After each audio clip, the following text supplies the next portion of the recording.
Customer আমার কাছে order করেছিল বেন্টো কেক, আর আমি কাস্টমারকে দিয়েছিলাম মিনি হাফ পাউন্ড কেক। নমস্কার, আমি ছন্দা, তালদি থেকে আমি একটা ছোট্ট হোম বেকারি চালাই। কেকটা অর্ডার করেছিল আমার একটা বান্ধবী। এটা ছিল একটা customize bento cake, red velvet ফ্লেভারের। রেড ভেলভেট কেকে যেহেতু চিজ ক্রিম ব্যবহার করা হয়, কিন্তু চিজ ক্রিমের অনেক দাম হওয়ায় এখানে নর্মাল ক্রিম ব্যবহার করা হয়েছে যাতে খেতে টেস্ট লাগে। তার জন্য আমি ভিতরে মিল্ক চকলেট দিয়ে দিচ্ছিলাম। আগের ভিডিওতে কমেন্ট করেছিল কৃষ্ণা আর কল্যাণী পাল, কিছু প্রবলেমের জন্য আমি সেটা স্ক্রিনশট নিতে পারিনি। তোমরাও যদি চাও পরের ভিডিওতে তোমাদের নামটা নিই, তাহলে কমেন্টে নিজেদের নামটা লিখে দিও। কেকটা কমপ্লিট করার পর দেখি এটা আর বেন্টো বক্সে ধরছে না, সেই কারণে হাফ পাউন্ড বক্সে দিয়ে দিয়েছি।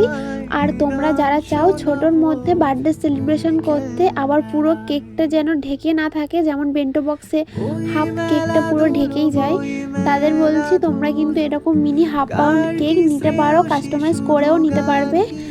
নিতে হলে অবশ্যই আমার সাথে কন্ট্যাক্ট করো। খুব ভয়ে ছিলাম যেহেতু কাস্টমার বেন্টো কেক অর্ডার করেছিল, আমি মিনি হাফ পাউন্ড কেক দিয়েছি, বাট কাস্টমার কিছু বলেনি আর খুব ভালো একটা রিভিউ দিয়েছে।